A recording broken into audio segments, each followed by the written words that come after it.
Le Corbusier, pseudônimo de Charles-Édouard Jeanneret Gris, nasceu em La Chaux-de-Fonds, na Suíça, no dia 6 de outubro de 1887. Filho de Édouard Jeanneret e Jeanne Repet, com 13 anos entrou para a escola de artes decorativas de sua cidade natal, com o objetivo de trabalhar na indústria de relógios, seguindo os passos de seu pai.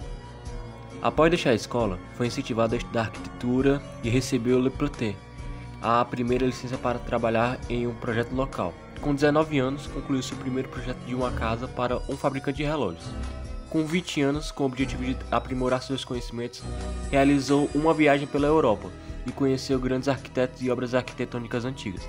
Seu primeiro projeto, baseado no conceito simples e racional, foi a Casa do Hino, de 1914, construída com lajes planas, pilares e fundações em concreto armado, que propôs uma ordem racional entre os seus elementos e a sua construção.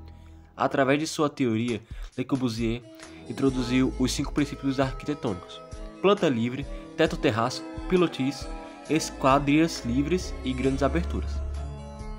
Em 1927 e meados de 1930, seu escritório elaborava os projetos revolucionários de urbanismo para vários países, incluindo o Brasil, que visitou pela primeira vez em 1929. Em 1940, quando Paris foi ocupado pelos nazistas, Le Corbusier refugiou-se no sul da França. Entre 1945 e 1949, atuou como consultor para a reconstrução das cidades destruídas pela guerra. Le Corbusier faleceu em Roquebrune-Cap-Martin, França, no dia 27 de agosto de 1965.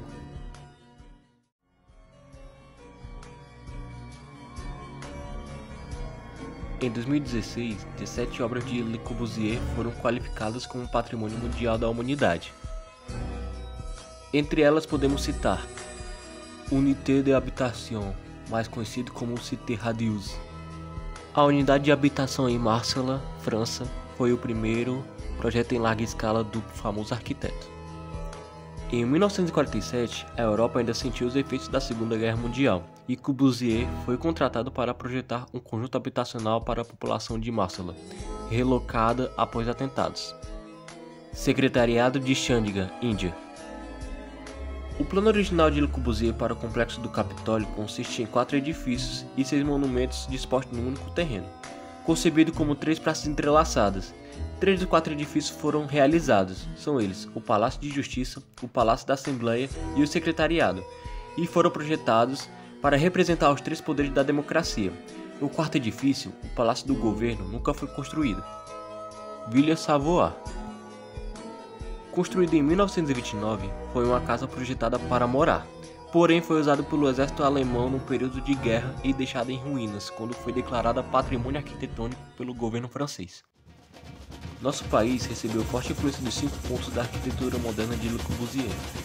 Um dos princípios do arquiteto era adequar as construções futuras às necessidades do homem conforme o crescimento das metrópoles. Conhecido por elaborar processos racionalistas e funcionais e desenvolver táticas que possibilitam paredes mais leves. Corbusier foi o primeiro arquiteto a enxergar as transformações que a presença massiva dos automóveis iria exigir na construção e na arquitetura das cidades. Trouxe a ideia de terrenos fluidos debaixo das construções, o que seriam os parques e estacionamentos nos projetos contemporâneos. Outros pontos a serem destacados são a planta livre e o terraço-jardim. A planta livre é hoje um dos mais utilizados em projetos contemporâneos. A ideia é modificar o espaço da forma que quiser sem causar danos à estrutura do prédio. As colunas de sustentação ficam visíveis e independentes. Corbusier transforma os esquecidos telhados em terraços úteis para os usuários em momentos de lazer, conhecidos como terraço-jardim.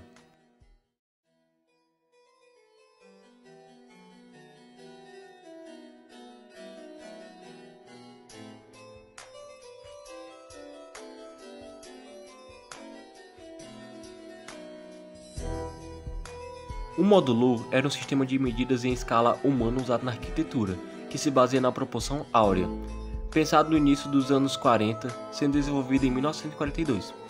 Tinha o objetivo de orientar a produção industrial, pois queria proporcionar a sensação de bem-estar e conforto a quem fosse para aquela casa. O módulo final é composto de 3 medidas principais: a altura do homem, que é de 1,83 m, a altura do homem com os braços levantados, que é de 1,26 m, e a altura do umbigo, que é de 1,13 m. Le Corbusier usou seu modulor no design de muitos edifícios: Unité d'Habitation à Marseille, Igreja de Sainte-Marie de la Tourette, Centro de Carpenter para as artes visuais. A fábrica de Claude Duval foi considerada a primeira aplicação concreta do modulor. O livro Modulor foi publicado em 1948 e sua segunda edição em 1957.